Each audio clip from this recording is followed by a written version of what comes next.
Hey guys, so now I'm going to go over the merch haul I got at the 2025 Viking Rise World Championship in Incheon, South Korea. Not only was the tournament itself memorable, but I also really appreciated the merch and giveaways, and seeing these things will always bring back fond memories of the tournament for me. Let's dive in. First up, the Viking plushies. The Viking head one was particularly neat because it had a scannable tag that connected to your phone and gave you a unique in-game redemption code. The code itself wasn't a game changer in terms of power, but I loved the concept. It ties the merch right back into your Viking Rise account and makes it more than just a souvenir.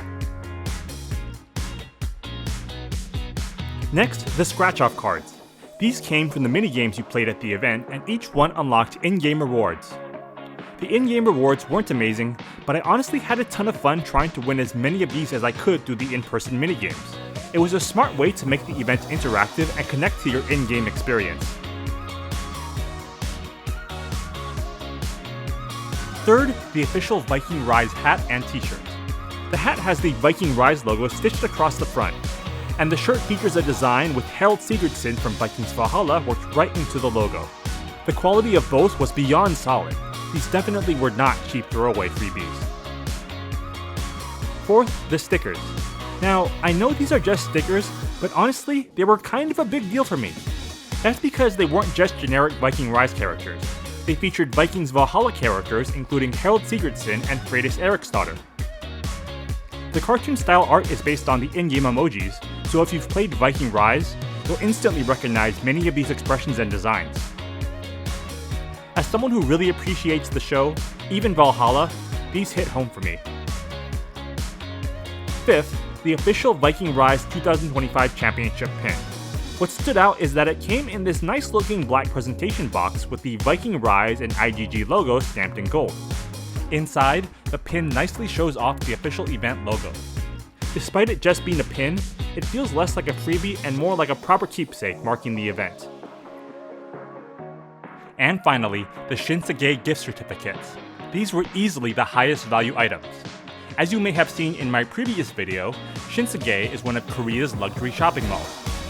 I even filmed a bit of footage inside the mall, so I'll drop some of that in here. The certificates themselves even look like real currency, which make them feel even more special than a standard gift certificate. I actually ended up not using them because I couldn't find anything that really stood out to me. And in a way, I valued the gift certificates more than anything I could have bought with them.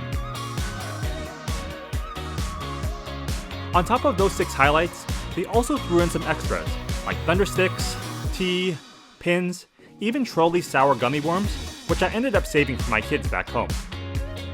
They also raffled off iPhones, iPads, and even a MacBook. I didn't win any of those, but just seeing those on the prize list was pretty cool. And lastly, one of the best rewards you got for attending wasn't actually physical.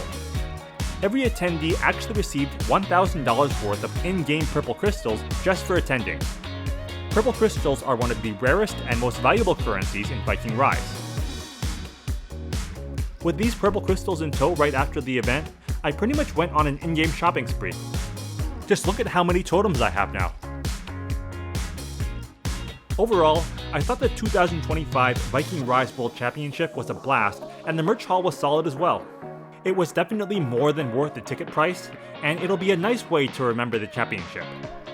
Between the merch, the in-game boosts, and the connection back to my Vikings fandom, this will be something I'll always remember.